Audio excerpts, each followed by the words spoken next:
everyone. Welcome back.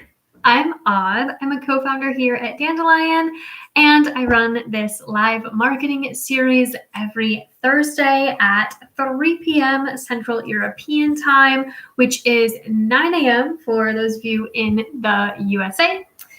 I'm in a different location today. I don't have my microphone, so hopefully you can hear me okay. I'm just gonna assume that you can, because it should work, you know. Okay, so Dandelion is a digital marketing agency for sustainable brands.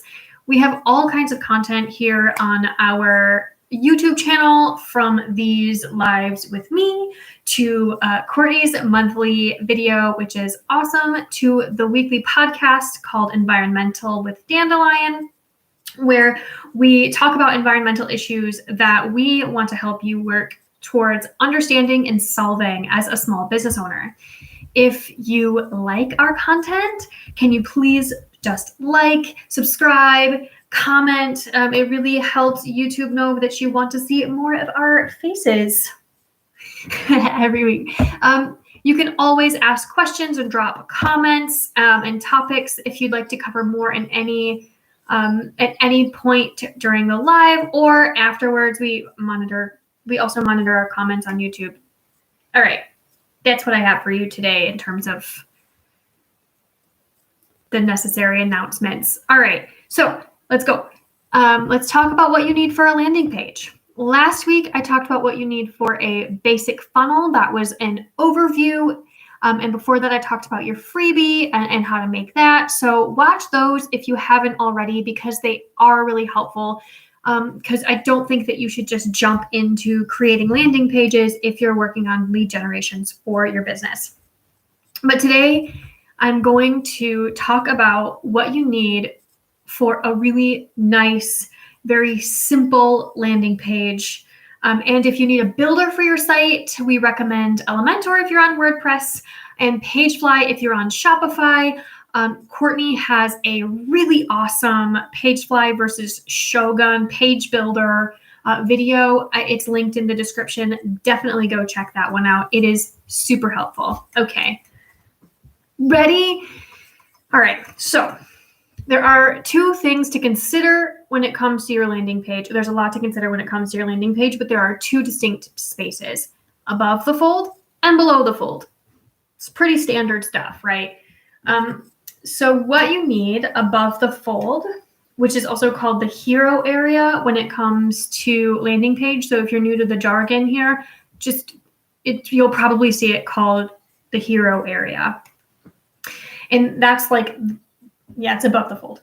So here you need an image and a very clear, super succinct, emotional-driven impact statement. You also need a call to action and a place to sign up. Those are the four things you need in your hero area above the fold on your landing page. Okay, again, that's an image. Usually this is a background image, and a super succinct, clear, emotion-driven hero statement. What does that mean? Emotional-driven, succinct, and clear hero statement. Basically, you just need to say exactly what you're offering and why they should have it in a single sentence or in 2 sentences. But it should be really clear right away what they're doing on the page. This should be basically like, here's why you need what I'm offering you. So then you need a call to action, which is like, put your email below to sign up, or sign up here, or something like that. Something very clear the clear action you want them to take. This also should be the goal of your landing page. You want really one thing to happen on this landing page. Usually that's an email sign up, but well, in what we've been talking about the past few weeks, it's an email sign up when you're building a lead generation landing page. So some people Actually, a lot of people, if they're driven to your landing page, they don't really need a bunch of information in order to sign up. So you want to give them what they're there for immediately, right away. Just say, click here to sign up to get your PDF or your download. Is that what your freebie is? Remember that when they click the subscribe button after they put in their email and their name, it should always take your new subscriber to your thank you page. Again, last week I talked about how to walk through a lead generation campaign and what that whole overview looks like. So go watch that one if you haven't already. So when someone signs up in that above the fold hero space, you want them to immediately go to the thank you page, and on the thank you page, give them your download. You also want that download and the information to come through an email, because you're there to collect their emails. If somebody doesn't put their information in immediately, it means either they're not really there, they're just kind of like checking it out, scoping you, they don't know if you have what they want, or they just need a little bit more information. So below the fold, give them more information. So some of the things you want to do is hit a pain point and offer a solution. And the solution should be your freebie, your product, whatever it is you're putting time and attention into building this landing page for. You want to use a value statement to drive home why this thing is the solution to that problem, so that you can help the reader envision what their life would be like if they accessed the freebie that you created. Remember that in a lot of cases, the removal of a problem is more convincing than offering something additional. So people don't really want to think about what they have to change in order to use the product that you're offering them. They just want their problems to be solved. So when you hit that pain point, make sure it is something that you can say, and I'm solving it here.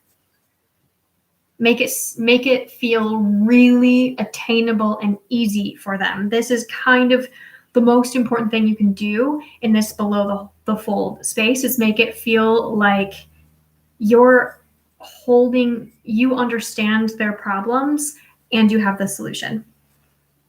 So if they still haven't signed up below this, don't worry, you're not out of the game yet. I mean, there's a reason why people keep creating long form landing pages, right? Those landing pages that scroll forever, they're effective. The short form landing page, it's there regardless, with that hero image. If you're just using the hero image and the hero space above the fold, that's successful like 15 or 20% of the time on average. The long form landing page will boost that up to 10 or 20%. So that's nothing to shake your finger at, buddy.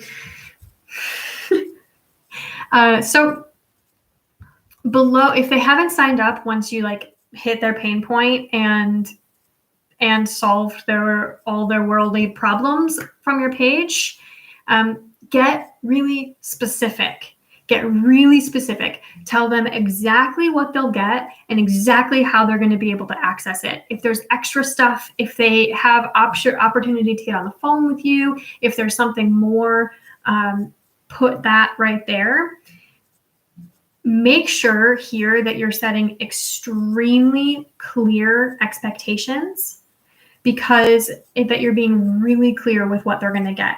Because there's nothing worse for the trust of your brand than setting unclear and unrealistic expectations for what you're offering, right? Just be honest and upfront about what exactly folks will get or learn or benefit from your freebie. Use benefit language, not logistical language. Focus on the benefits. You focus on problem solving for those people that do want something additional. Now it's time to focus on, why is this going to benefit them? What is the value of them? Why do they care? get really specific here. Also, if you have social proof, now is the time to drop it right in there. Yeah. Then you also, then after that social proof, if you have it, if not, it's okay.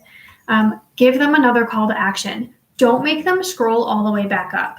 We put 2 calls to act, 2 like email signups or calls to action on every landing page that we built, at least. Sometimes even 3. Sometimes you have like after the second call to action, you'll have an FAQ or an about section or something that makes it even longer.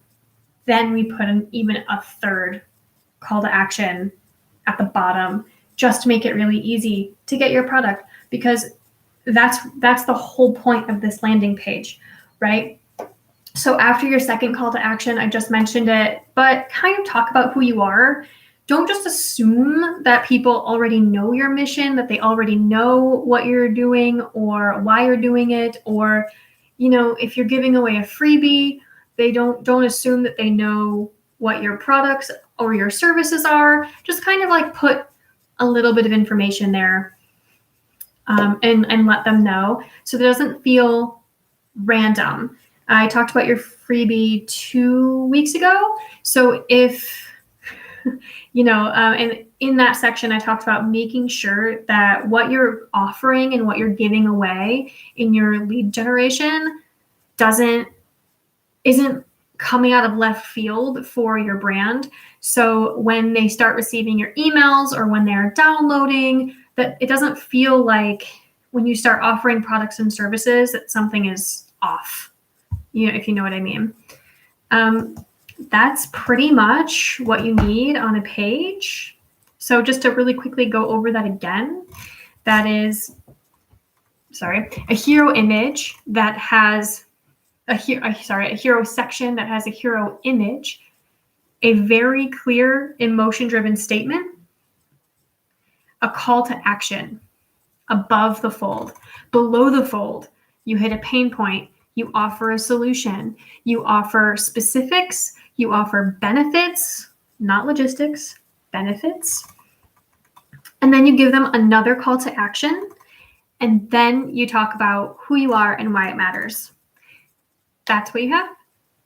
If you want to learn more on our weekly lives, hit subscribe because you get a notification when I go live.